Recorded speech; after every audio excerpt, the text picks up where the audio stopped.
gitu. Misalnya kebiasaan merokok, atau stres, atau dietnya nggak baik gitu.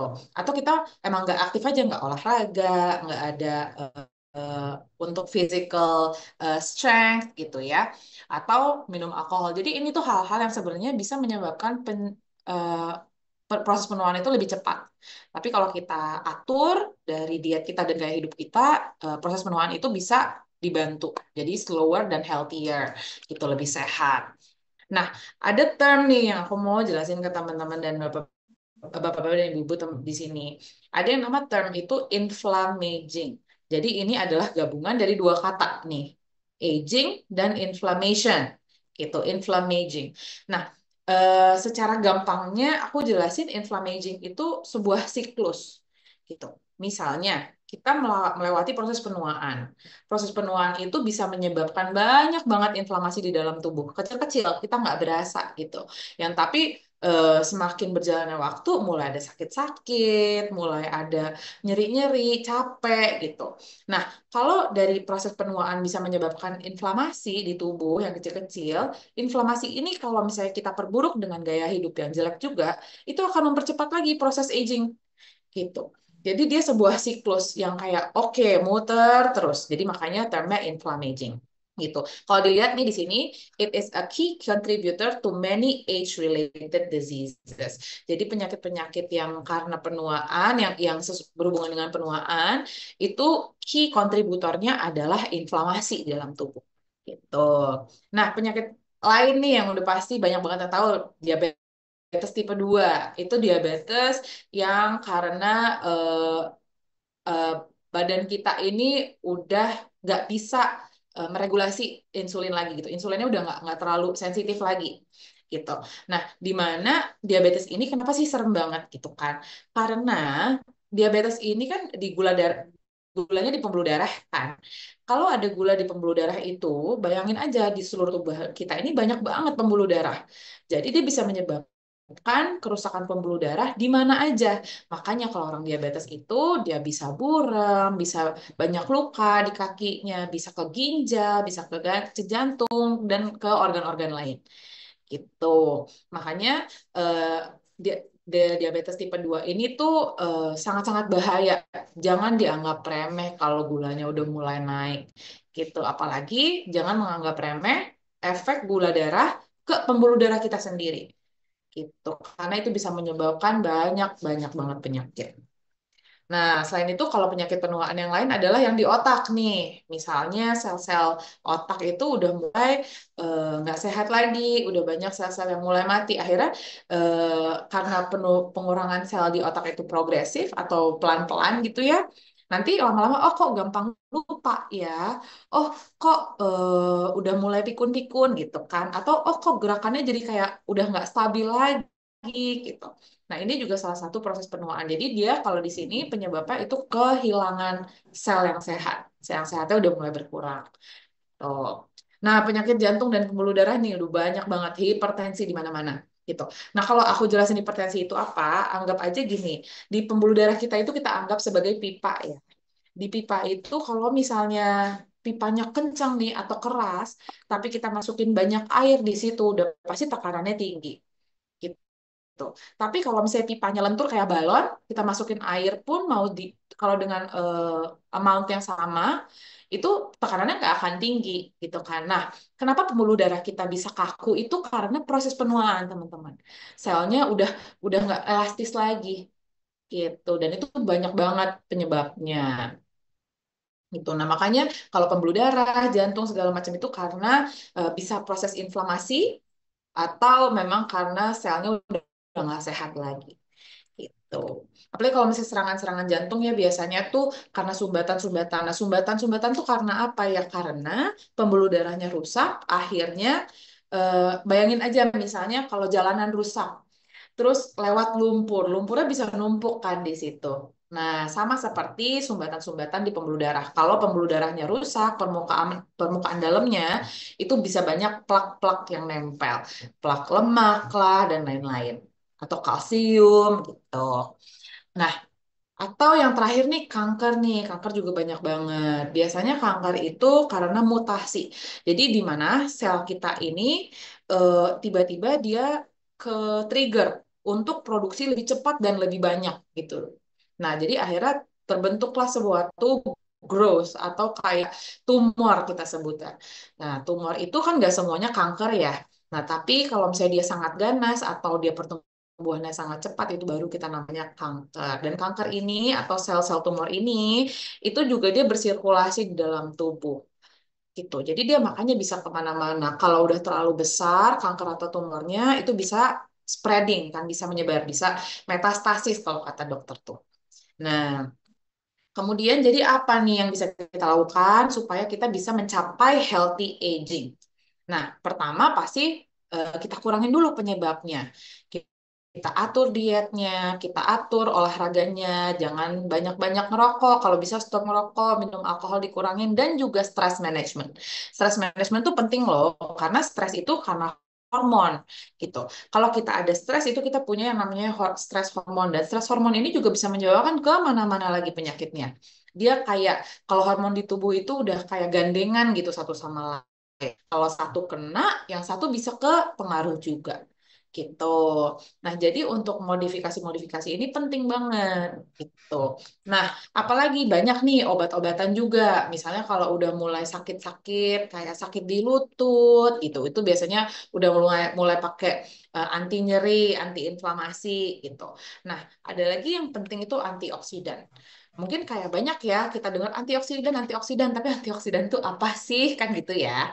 Nah, antioksidan itu adalah yang mengurangi kerusakan sel gitu. Jadi sel itu bisa rusak karena kenapa? Karena stres oksidatif gitu. Stres oksidatif ini bisa dari mana? Macam-macam, dari gaya hidup, dari pokoknya apapun yang kita terpapar gitu. Jadi supaya kalau udah sel mati itu kan akan menyebabkan proses penuaan ya, gitu akan mempercepat proses penuaan. Nah supaya selnya nggak mati dan kita tetap sehat organ-organnya, ada nih yang namanya antioksidan untuk mengurangi stres oksidatifnya. Gitu. Jadi kalau misalnya dibilang vitamin C tuh antioksidan yang tinggi, betul, dan itu penting gitu juga. Jadi kita kalau suplemen-suplemen itu banyak, itu tuh memang karena memang kita butuh, tapi tidak eksesif udah pasti. Gitu. Nah, ada lagi surgical intervention ini kalau udah berkelanjutan banget, misalnya pasien obesitas atau pasien yang udah eh, lututnya tuh udah hampir nempel gitu karena proses penuaan. Nah, itu baru proses surgery atau operatif gitu. Jadi untuk menghilangkan sel-sel atau organ yang udah rusak banget, yang rusaknya itu kalau nggak dihilangin atau nggak diambil itu bisa menyebabkan sekitarnya lebih rusak lagi. Nah, itu biasanya kita masuk ke intervensi operatif gitu. Nah, jadi gimana nih stem cell bisa ngebantu kita? Nah, karena badan kita itu kan butuh stem cell untuk repair ya, untuk proses penyembuhan. Tapi kita produksinya kurang nih di usia-usia yang lebih tua. Jadi makanya kita lakukan yang namanya transplantasi stem cell gitu. Jadi terapi stem cell itu nama lainnya transplantasi stem cell. Kita stem cell ini kita sebutnya mesenchymal stem cell. Jadi ada beberapa jenis nih stem cell itu banyak banget jenisnya. Yang kita pakai namanya mesenchymal stem cell atau MSC, MSC gitu. Nah, tugas-tugas stem cell atau MSC ini apa sih? Dia bisa ngapain gitu kan? Kok dia emang bisa ngebantuin apa gitu? Nah, pertama dia bisa yang namanya generation and repair atau dia bisa regenerasi atau ngebenerin. Kalau aku bilangnya biasanya replace and repair. Jadi dia bisa nge-replace atau menggantikan sel-sel yang rusak atau dia ngebenerin sel-sel yang rusak supaya sel ini nggak mati nih, supaya sel ini tetap sehat, supaya organ kita tetap sehat. Gitu. Nah, yang kedua lagi adalah untuk immunomodulation dan anti-inflammation. Satunya untuk mengurangi inflamasi tubuh, satunya untuk meningkatkan imun tubuh. Gitu. Jadi kayak penyakit-penyakit yang sebelumnya kita bahas tadi, misalnya diabetes itu banyak inflamasi ya kan? Nah, kalau banyak inflamasi berarti harus turunin dong inflamasinya. Nah, stem cell itu bisa nih mengurangkan inflamasi-inflamasi tersebut karena dia punya anti-inflammatory effect. Gitu. Nah, selain itu ada juga untuk yang tadi tuh penyakit otak misalnya neurodegeneratif. Neurodegeneratif itu kan sel-selnya udah mulai berkurang karena banyak yang rusak. Nah, kita bisa pakai stem cell juga nih untuk oke supaya selnya nggak lebih banyak yang rusak. Atau mungkin kalau kita rajin atau pasiennya rajin untuk treatment ini, itu bisa sedikit demi sedikit mengembalikan sel-sel yang tadinya hilang. Itu membuat sel-sel baru yang sehat.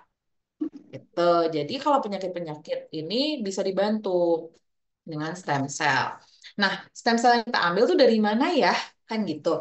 Nah, kita ambil ini adalah stem cell paling muda, MSC paling muda, yaitu dari tali pusar, bukan plasenta ya, tapi dari tali pusar. Jadi ada pointer nggak nih? Bentar. Hmm.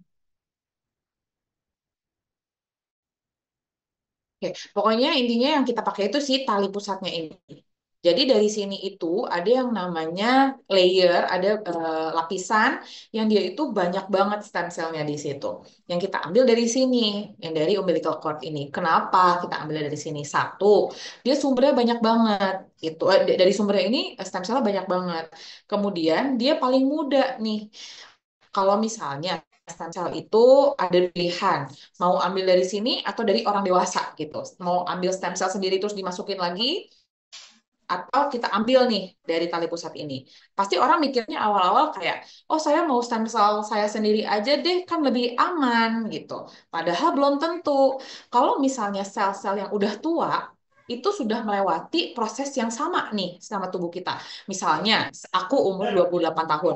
Jadi sel aku pun sudah 28 tahun dan udah stres apa itu aku lihat age-nya di pusat itu masih muda banget. Anggap aja paspor yang masih kosong nggak ada identitasnya, itu bisa masuk kemana aja, kita bisa masukin nama apa aja, bisa pergi ke negara apa aja gitu. Jadi secara research bahkan stem cell yang dari tali pusat ini itu jauh lebih aman dari yang adult. Kalau yang adult malah bisa menyebabkan kanker lebih tinggi daripada yang dari tali pusat.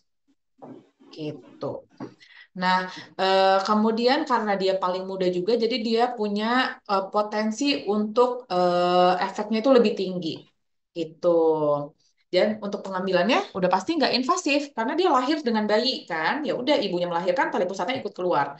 Tapi kalau misalnya kita ngambil stem cell dari dewasa itu susah loh. Kita harus eh, general anesthesia, harus tidur pas pengambilan operasinya. Kemudian belum lagi sakitnya, belum lagi recovery-nya, lebih panjang prosesnya. Jadi makanya yang kita pakai itu umbilical cord MSC gitu. Nah, ini udah mulai masuk ke FAQ, tapi aku mau jelasin sedikit dulu nih, kenapa gimana sih stem cell itu sebenarnya kita butuhkan di badan ya.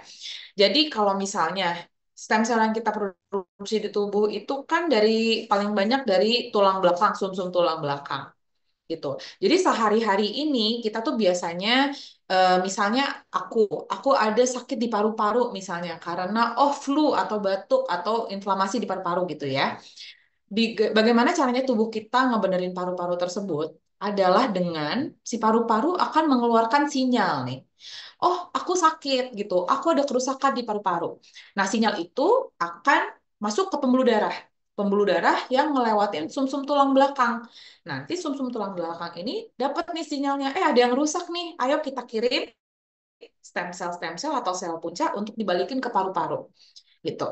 Nah, akhirnya dia mengeluarkan stem cell itu masuk lagi ke pembuluh darah dan nyampe lah di paru-paru aku. Gitu. Akhirnya paru-parunya bisa untuk sembuh. Oke, dalam beberapa hari Agani udah nggak flu lagi, udah nggak sakit lagi, paru-parunya udah nggak sesek lagi. Tapi bayangin untuk pasien-pasien yang lebih tua, kalau produksi stem cell-nya sedikit, lama dong untuk paru-parunya bisa sembuh. Bener nggak? Nah, makanya untuk stem cell ini kita transplantasi nih untuk orang-orang yang lebih tua, kita infus atau kita suntikan ke dalam tubuh supaya dia udah ada cadangan untuk repair-nya. Gitu. Makanya kita eh, sebisa mungkin saya sebagai konsultan stem cell-nya di sini, stem cell terapi di sini itu eh, menyamakan rate produksi stem cell gitu daripada dapat terapi stem cell satu kali doang tapi tinggi dosisnya, itu lebih baik melakukan beberapa kali terapi, tapi sedikit, sedikit, sedikit. Jadi lebih sustainable gitu. Nah, kita masuk ke FAQ ya, ke frequently asked question. Bisa nggak sih orang kanker ditreat sama stem cell? Jawabannya nggak bisa nih. Mohon maaf.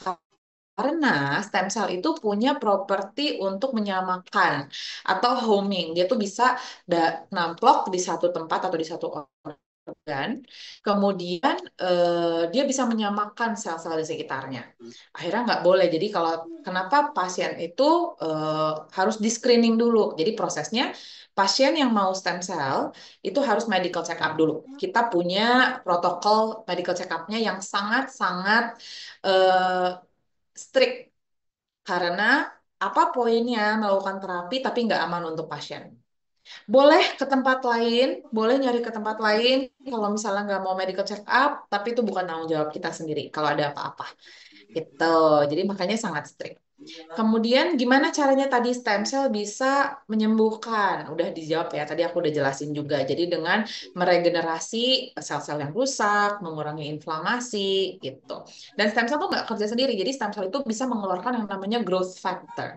Growth factor inilah yang akan menjadi prajurit-prajurit stem cell untuk recovery gitu. Nah, jadi bagaimana nih? Apa rasanya sih kalau habis stem cell terapi itu? Gimana aku tahu kalau stem cellnya bisa bekerja atau enggak? Oke, ya orang-orang yang mendapatkan stem cell itu ada dua. Ada yang memang sudah sakit, atau memang sebenarnya dia sehat-sehat aja, tapi ya saya tahu saya butuh stem cell supaya ke depannya saya bisa hidup lebih sehat gitu. Untuk kayak tabungan atau suplementasi aja gitu. Ada dua. Nah, kalau pasien-pasien yang sudah sakit, biasanya ada rasanya nih kalau ke stem cell itu biasanya after the treatment itself dia akan lebih capek karena stem cellnya ini akan bekerja, dia akan mengambil energi di tubuh kita untuk bekerja nge-repair.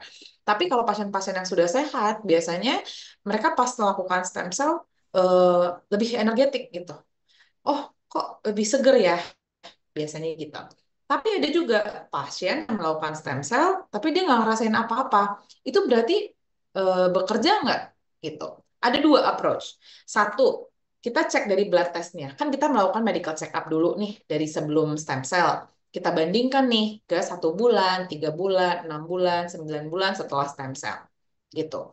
Tapi yang kedua, kalau nggak ada rasa apa-apa, aku tanya lagi ke pasiennya, kalau sehari-hari kita memproduksi stem cell sendiri kan, betul, ya kan? Ada ngerasain nggak kalau kita nggak produksi stem cell? Nggak ada rasanya juga, tapi udah pasti stem cell itu udah masuk ke dalam tubuh dan akan membantu untuk future needed. Jadi kalau di kedepannya badan kita lagi sakit, stem cellnya udah ada di dalam untuk ngebenerin, untuk nge-repair. Itu. Selain itu, subsequent maintenance afterwards. Jadi setelah terapi itu kita harus ngapain? Nah, udah pasti stem cell ini kan hanya support. Support yang premium lah istilahnya ya. Nah, jadi bukan setelah stem cell jadi nggak minum obat lagi. Setelah stem cell ya udah bebas mau makan apa aja, ngerokok, apa segala macam tuh enggak. Jadi kita juga harus maintainnya adalah dengan menjaga tubuh kita untuk tetap sehat. Supaya stem cell-nya masih bisa untuk ditabung untuk ke depannya. Kalau emang badan kita benar-benar butuh. Gitu. Itu aja presentasi aku hari ini. Mungkin kalau kecepatan atau ada pertanyaan boleh langsung ditanyain aja. Wah, luar biasa. Thank you, dokter. Sama-sama. Cukup simpel tapi Oke, detail. Nanti yang mau yang lebih dalam lagi, kita ada lagi sesi kedua, ketiga, keempat itu lebih mendalam lagi, lebih ke medis ya. Nanti dokter Agani akan akan lebih fokus jelaskan. sih ke Tapi hari ini penyakit-penyakitan nanti ke depannya. betul. Nanti contoh ada penyakit kencing manis ataupun diabetes itu spesial. Ada ini ya undangan Zoom spesial ngomong berbicara tentang kencing manis ataupun untuk sakit jantung ataupun nanti macam-macam penyakit akan Dokter Agani ya ataupun PT Yakin akan susunkan ya. Setiap bulan pasti ada sekali dua kali akan ada diskusi antara ya member-member Prive kepada ini PT Yakin. Nah, sekarang teman-teman semua boleh bertanya. Kalau siapa yang mau nanya, boleh ketik ya di chat situ. Nanti saya akan bacain ke dokter. Dokter juga bisa baca kok ya sekarang. Ya, Nah, saya baca aja kali ya, bisa mulai ya Pak Sun ya. Boleh, Ini boleh. makasih Ini ada banyak. pertanyaan. Yang Uh, pertama, untuk Pak Danang ya, yang itu, Danang, Danang, Pak Pak Danang. Danang dan Bu Yeli dan Pak Bambang nih. Oke. Aku jawab satu-satu ya, mungkin dari awalnya itu pertanyaannya Pak Danang nih. Halo Pak. Eh, jadi apakah MSC atau stem cell ini cocok untuk orang yang berusia 70-an yang menderita demensia? Oke, jadi stem cell itu banyak turunannya nih Pak Danang gitu. Yang udah pasti kalau misalnya penyakit demensia atau Parkinson's atau Alzheimer itu kan ada di otak kerusakannya. Gimana caranya stem cell itu harus sampai nih ke otak supaya bisa langsung gitu kan. Nah, kalau dari saya sendiri, jadi apa yang saya lakukan kalau misalnya saya nggak tahu penyakitnya, itu akan melakukan konsultasi dengan pasien dulu, keluhannya apa. Kalau misalnya saya nggak tahu penyakitnya, saya akan cari nih papers atau research dan paper atau penelitian clinical trial. Gimana sih yang orang-orang biasa lakukan untuk terapi tersebut gitu. Nah, kalau di kasus yang Pak Danang tanya, itu kan demensia ya. Itu ada banyak stem cell itu dan keturunannya. Jadi stem cell itu nggak berdiri sendiri. Kayak tadi aku bilang ada yang namanya growth factor gitu. Nah, growth factor ini biasanya dibawa oleh kayak agen-agennya stem cell. Jadi stem cell mengeluarkan kantung-kantung itu untuk untuk komunikasi dengan sel yang ada di tubuh kita. Nah, untuk demensia ini yang saya suggest biasanya eh, itu stem cell juga, infus juga untuk support di tubuhnya yang lain. Tapi kita tambahkan lagi dengan turunannya stem cell, yaitu yang namanya eksosom atau yang si kantong-kantong tadi, yang berisi growth factor itu administrasinya lewat nasal spray atau semprot hidung. Karena kalau semprot hidung itu akan langsung ke saraf-saraf penciuman penghidup yang akan nyambung langsung ke otak gitu. Karena masalahnya gini, di otak kita itu kita punya layer nih atau punya lapisan sama atau punya batasan dengan pembuluh darah kita. Itu tuh namanya blood brain barrier itu. Jadi batas barrier antara otak dan pembuluh darah. Dan itu barriernya sangat-sangat apa ya, saringannya tuh kecil-kecil banget, Pak. Jadi kalau misalnya dari pembuluh darah untuk masuk ke otak itu nggak bisa yang gede-gede, harus yang kecil-kecil. Nah, yang kecil-kecil itu adalah si growth factornya atau turunannya stem cell gitu. Jadi stem cell-nya kita tetap masukin, jadi supaya dia kalau misalnya bisa lewat ya bagus gitu. Dan untuk support tubuh di lewat infus. Tapi kita tambahin juga nih untuk yang langsung ke otak itu dengan nasal spray pakai exosom atau dengan turunannya stem cell gitu. Apakah Mbak jawab, Bagus, Pak Danang? Ya, ya, bagus penjelasannya. Dok, eh, eh, ya ya Pak Dan. sedikit gambar ya. Jadi Heeh. eh, yang tadi kuncinya adalah ada saringan gitu ya, Ya, semacam ada barrier, saringan jadi gitu, barrier gitu. ya Heeh. barrier itu, gitu bisa lewat atau enggak. Nah sekarang eh, udah boleh nanya lagi enggak nih gitu, seberapa apa ya tadi growth factor tadi seberapa tinggi keberhasilannya untuk dia bantu bisa nembus barrier tersebut.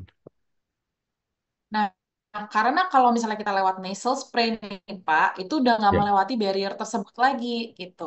Jadi, Oh, kita ya. nasal spray langsung dari saraf-saraf, langsung ke otak. Saraf paling dekat ke otak itu kan penghidu ya, Ya.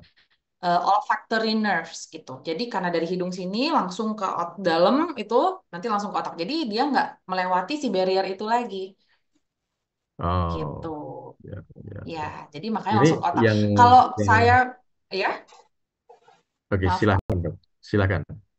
Ah, Kalau saya itu paling familiar sama pasien saya yang Parkinson's nih, Pak.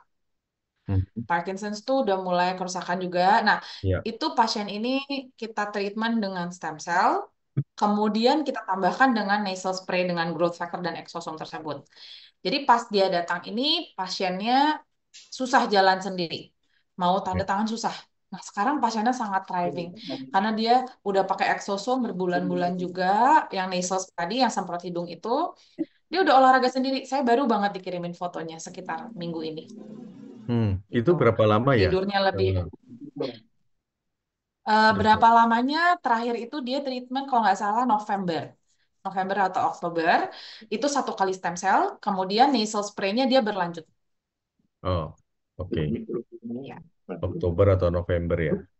5 bulan, 4 bulan, 5 bulan. Ya. Kalau misalnya nanti ada penurunan lagi, itulah di mana kita tambahin lagi treatmentnya, kita kasih stem cell lagi. Karena stem cell itu biasanya stay maksimal banget 1 tahun. Hmm, iya. Maksimal banget 1 tahun. Oke, apakah menjawab Pak Danang? Kalau boleh satu lagi pertanyaan. Tadi kan Ya, periode 1 tahun gitu ya bertahan. Nah, harapannya dengan selama 1 tahun sudah bisa mendongkrak lagi regenerasinya, regenerasi selnya ya. mulai. Nah, kemudian mungkin diperlukan di tahun kedua gitu. Apakah akan trennya setiap tahun harus dilakukan apa injek stem cell itu atau titik tertentu udah maksimum memang hanya mungkin 3 atau 4 kali. Oke, kalau itu jawabannya kita sesuai dengan pasien masing-masing. Bahkan ada pasien yang butuh injeksi lagi itu sebelum 1 tahun, yaitu dengan Hmm, kurva-kurva tersebut. Misalnya ya Pak ya, ini kurva untuk pasien diabetes. oke, Kurva pasien diabetes tuh gulanya misalnya tinggi, ya, tinggi terus, ya kan? Terus injek stem cell nih dan dia mengatur pola hidup. Oke, turun nih gulanya, gitu kan ya, Pak. Tapi belum 1 tahun udah mulai naik lagi gulanya nggak terkontrol lagi. Nah, disitulah kita mulai lakukan stem cell lagi. Jadi makanya untuk terapi ini sangat personalized, sangat mhm, beda-beda setiap orang. Gitu. Saya nggak bisa bilang, oke pasien ini harus tahun depan suntik lagi, nggak usah sebelum itu nggak bisa. Saya personally nggak akan rekomend tersebut. Itu harus berdasarkan monitor pasiennya gitu. ya, Nah, untuk maksimalnya tuh nggak ada karena gini, semakin kita aging, semakin kita penuaan itu kan masih terbentuk tuh stem cell terproduksi lagi, terproduksi lagi, terproduksi lagi. Cuman cukup atau enggak kan gitu ya Pak. ya, Nah, jadi nggak ada batas usia asal pasien ini layak untuk stem cell, yaitu bebas dari kanker, bebas dari tumor. hmm, Tuh, itu aja. Wow, ya, ya. jelas sekali. Oke. Kita lanjut Nana? ke pertanyaan Oke, selanjutnya Ya, ya Pak Danang ya. ya. Terima kasih, dokter. Sorry, yang Sama-sama. lainnya. oke, Baik. lanjut dok. Kedua, Itu kalau Bu Yeli, kayaknya Bu Yeli udah sering ikut ya. Saya lupa nih. lo tahu, Iya. sering Jadi ikut. iya Dia ingat paling suka ingat. stem cell tuh. Eh, saya ingat nanya waktu itu yang buat muka soalnya kayaknya kalau nggak salah. Iya, betul. Nah, jadi kalau satu ada syaraf kejepit di area leher, apakah bisa melakukan stem cell untuk proses penyembuhan? Dan untuk semua jenis kanker tidak bisa melakukan stem cell ya, tapi penyakit selain kanker bisakah? Gitu. Oke. Nah, untuk yang 71 tahun ada syaraf kejepit itu, kita lihat dulu penyebab syaraf kejepitnya itu apa dan separah apa. Gitu. Nah, kayak misalnya syaraf kejepitnya itu memang karena penuaan misalnya. Kita ini udah berkali-kali, ada beberapa sudah pasien, ada yang dari friends bahkan, itu datang ke sini untuk injek stem cell. Karena gini, mekanismenya ya untuk saraf kejepit. Apalagi untuk yang karena penuaan hernia HNP, pernah dengar nggak HNP? Nah, ini kan tulang belakang nih. Banyak kan tulangnya, tulang belakang itu. Nah, kalau misalnya ada eh, penuaan, itu tuh karena di sela-selanya ini ada yang namanya inflamasi nih atau peradangan gitu. Dan peradangan ini menyebabkan bengkak. Bengkak itu yang akan menekan saraf-saraf yang keluar dari situ, dari pinggirnya itu. Nah, kita itu bisa dengan stem cell bisa membantu karena apa? Karena dia punya sifat antiinflamasi kan, mengurangi inflamasinya nih, mengurangi bengkaknya gitu. Tapi memang paling bagus adalah kita jika penyuntikannya di dekat situ. Jadi kalau infus aja kayak biasa itu nggak 100% akan membantu itu, tapi dia kemungkinannya kecil banget, dia akan lebih fokus ke seluruh tubuh. Makanya di kita ini udah banyak nih, kita udah Ah, ada kolaborasi dengan dokter pain specialist atau spesialisasi untuk nyeri gitu, pain specialist. Di mana dia kan di rumah sakit. Jadi dia yang akan membantu untuk menyuntikannya di daerah situ. Dan itu udah banyak beberapa pasien kita. Ada yang 70, ada yang 80 tahun, ada yang kemarin terakhir itu 60 tahun gitu. Kemudian kita tambahin lagi nih suplementasinya apa, pengobatan untuk rutinnya apa, dan dari aku sendiri aku masukin stem cell-nya itu lewat infus. Jadi supaya holistik gitu. Jadi jawabannya bisa atau enggak bisa. Nah, untuk pertanyaan keduanya, untuk semua jenis kanker nggak bisa melakukan stem cell ya? Nggak bisa. Gitu. Tapi penyakit lainnya itu penyakit apa dulu? Gitu. Misalnya penyakitnya ini ada contoh ya paling ekstrim, misalnya HIV atau AIDS gitu. Itu kan penyakitnya udah parah gitu kan.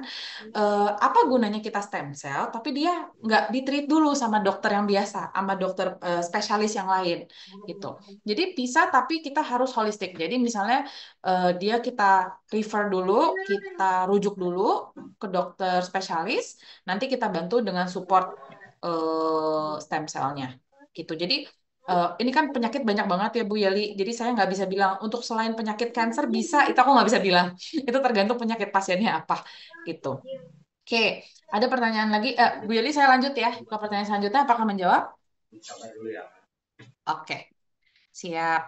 Ini ada pertanyaan lagi dari Pak Bambang. Dokter Agani, berapa lama stem cell bisa hidup dalam tubuh? Apakah stem cell yang masuk ke dalam tubuh juga bisa berkembang biak di dalam tubuh? Oke, jawabannya bisa Pak. Asal stem cell-nya itu dijaga di dalam tubuh. Gimana cara menjaganya dengan gaya hidup sehat? Gitu. Karena stem cell tadi di awal ada dua kan. Dia antara bisa memperbanyak dirinya sendiri atau dia bisa merubah ke sel lain yang specialized cell atau sel-sel tubuh kita yang udah dewasa gitu. Jadi untuk berapa lamanya itu kalau disirkulasi, kalau kita infus doang, itu biasanya nggak terlalu lama. Makanya efeknya itu biasa 1 tahun udah maksimal banget. Biasanya optimumnya itu 3 bulan sampai 6 bulan gitu. Tapi makanya untuk suntik stem cell di kita yang biasa untuk aging itu kita lakukan infus karena infus itu kan ke pembuluh darah ya ke seluruh tubuh. Tapi kita lakukan juga penyuntikan IM atau intramuskular atau di otot kayak vaksin gitu supaya dia stay-nya lebih lama gitu. Jadi kalau berapa lamanya yang tadi udah terjawab ya. Berkembang biaknya bisa tapi asal dijaga tubuhnya gitu. Lagian juga kalau stem cell-nya udah mati nih atau udah nggak bekerja lagi, stem cell kan mengeluarkan growth factor ya, yang ya udah dia nutrisi gitu dari stem cellnya tersebut. Itu yang membuat stem cellnya itu punya efek-efek ke sel tubuh kita. Dan itu masih sirkulasi biasanya di tubuh kita. Gitu. Semoga menjawab ya Pak Bambang. Kemudian ada dari PWG Gading Serpong. Siapa nih Pak Sun? Izin bertanya dokter, apakah ada tantangan dalam penggunaan stem cell untuk pengobatan berbagai macam penyakit? Maksudnya tantangan apa nih? Bisa dijelaskan mungkin?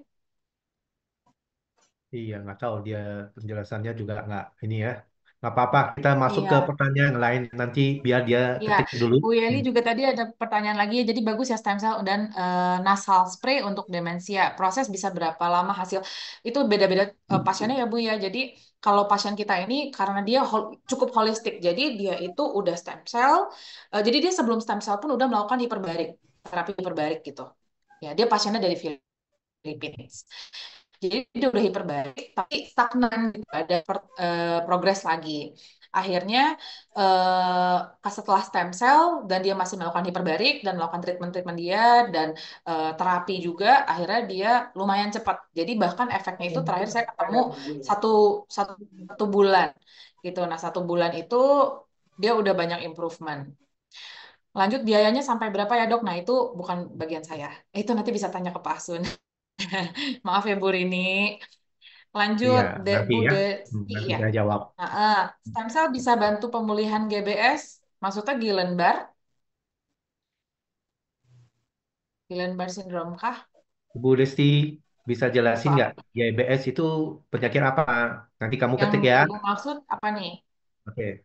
Ya, tuh Ini oke. maksudnya apa? Eh, Awalnya seperti saraf kejepit, lama-lama orangnya jadi lumpuh, nggak bisa berjalan. Terus sama ya, dokter dibilang, Guillain-Barré syndrome ya berarti ya. ya betul. Oke, jadi jujur aja saya nggak pernah Bu ketemu sama yang Guillain-Barré syndrome. Tapi kalau misalnya saya menemukan pasien yang datang minta tolong saya ada Guillain-Barré syndrome, itu aku bakal cari papersnya dulu. Aku bakal cari papersnya, bakal cari researchnya, clinical trialnya yang udah dilakukan di seluruh dunia, dan kita cari administrasinya atau penyuntikannya lewat mana paling bagus, dan dosisnya berapa, dan berapa kali gitu. Cuman kalau masalah untuk muscle weakness atau kelemahan otot yang saya pernah bantu itu adalah pasien dengan eh apa tuh kemarin ya? Ini, duh lupa Bu maaf. Ada degeneratif otot otot juga dari anak kecil. Duchenne muscular dystrophy (DMD) gitu. DMD ini di mana secara genetik dia ada hilangan massa otot, jadi degeneratif otot gitu. Nah, kalau DMD itu paling bagus penyuntikannya langsung ke otot. Jadi makanya kita nggak melewati infus, kita nggak melewati penyuntikan lagi, kita langsung suntik ke ototnya gitu. Tapi kita masih menunggu karena baru banget, jadi kita masih menunggu feedback dari pasiennya dan keluarganya. Gitu. Tadi Bu Yeli ada pertanyaan, jadi biasa orang-orang tua kan takut operasi untuk syaraf, jadi sangat dianjurkan untuk solusinya dengan stem cell ini ya. So far dengan hasilnya iya gitu. Oh ya ini Bu Desti udah ngomong juga betul Guillain-Barré syndrome, maaf ya Bu. Oke, jadi nanti akan dilakukan infus untuk suntik di area syaraf kejepitnya ya dok, stem cellnya itu. Iya, betul. So far kita melakukan itu. Jadi dekat-dekat ke sarafnya tersebut, dekat-dekat ke tulang belakangnya atau di tempat-tempat saraf kejepitnya, itu kita suntikan di situ. Tapi kalau misalnya pasien-pasien dengan saraf kejepit ini atau HNP, itu kita harus ada pemeriksaan antara MRI atau CT scan supaya kita lihat penyebabnya itu benar-benar kenapa sih si saraf kejepitnya tersebut. Itu aja pertanyaannya yang di chat nih, belum ada lagi nih Pak Sun. Mantap, bermaksud mereka semua pinter-pinter, Hmm. sudah banyak tahu tentang stem cell kali, ya.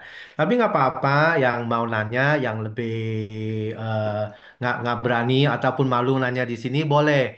Teman-teman bisa masuk ke dalam grup WA, ini ya WA grup yakin. Nanti masukin aja HP Anda di dalam chat. Tim saya nanti akan catat, akan masukkan Bapak dan Ibu di dalam grup. Nah, di dalam grup boleh senantiasa untuk nanya soal penyakit, cara penanganannya, ataupun ya info-info yang kita akan update juga akan masuk ke dalam grup. Siapa yang tertarik boleh ya untuk ini masuk HP di dalam chat. Nanti saya akan masukin. Kalau untuk pertanyaan seterusnya tidak ada apa? Kalau pekapuran tulang. Kayak pengapuran tulang ya, maksudnya Bu Yeli. Iya Pengapuran betul. tulang itu tuh itu kan bahasa awam ya, cuman coba dilurusin betul atau enggak yang saya maksud juga. Pengapuran tulang yang karena misalnya proses penuaan atau karena inflamasi di sekitar tulangnya atau di sendi-sendinya, itu paling sering kita bantuin itu adalah osteoartritis gitu atau radang sendi. Nah, itu tuh biasanya karena sudah mulai banyak radang, ada kerusakan dalam tulangnya itu karena gini, sendinya itu kan harusnya ada gapnya ya, ada ada jaraknya gitu. Tapi kalau misalnya ada peradangan di sekitar situ dan kemudian ada cairan yang berkurang karena proses penuaan, dia akan nempel kan. Kalau nempel banyak gesekan gini, akhirnya dia akan ada pengapuran tuh. Jadi tulangnya bentuknya udah aneh. Nah, itu kalau bisa jangan sampai ke titik itu dulu, kita udah suntikin dulu stem cellnya supaya bisa ngurangin inflamasi di sendi gitu. Mantap. Ada. Oke, mungkin itu aja pertanyaannya. Belum ada nambah lagi nih Pak Sun. Pak Sun ke mute kayaknya. Oh iya, mungkin mereka akan tanya di dalam grup ya. Dokter Agani kan ada di dalam Ya, grup. Nanti bantu-bantu ya kalau mereka ada pertanyaan. Oke, teman-teman. biasanya kalau itu akan di refer sama Betul. PIC-nya. Betul, semua teman-teman nggak usah khawatir. Semua pasien-pasien ataupun siapa yang tertarik untuk stem cell ini, awalnya akan mereka konsultasi dulu sama dokter dan free konsultasi ya. Jadi kita akan kasih nomor HP Anda langsung ke PT Yakin. Nanti ada dokter langsung tanganin dan menjelaskan semuanya secara individual lah ya. Jadi kita sebagai referral itu nggak usah khawatir. Yang penting ujung-ujungnya nanti akan kalau jadi ya nanti of course kita sebagai referral kita akan mendapatkan fee-nya daripada PT Yakin. Oke, kalau sekarang sudah tidak ada pertanyaan, nanti kita akan masuk ke sedikit eh, penjelasan tentang harganya dan ada berapa tipe ya, berapa tipe stem cell yang diciptakan ataupun inovatif oleh PT Yakin ini dan harganya memang beda-beda dan apakah manfaat ataupun benefit kepada kita sebagai referral ataupun kita yang memperkenalkan kepada teman. Oke, setelah ini kita akan masuk sebentar aja nanti. Kalau tidak Oke, ada lagi, Dok, siap. thank Sampai you. ketemu lagi ya Pak Sun dan teman-teman tribe Ya, semua. sering-sering ya, jangan bosan ya, dokter ya. Siap. Ya, karena masih Makasih banyak. banyak Ya, atasnya ya Pak Sun dan ya, teman-teman. ya. Saya izin pamit dulu. Siap. Ibu Terima dokter, kasih. sangat menarik sekali Pak Sun. Ya, Terima kasih. oke. Kita Ya, dokter akan mundur. Jadi sekarang kita akan menjelaskan tentang harganya ya. Bentar sampai saya akan share. Waktu sebentar aja dua dua ini doang. Bentar dua slide doang. Oke, bentar. Yang saya mau share ini.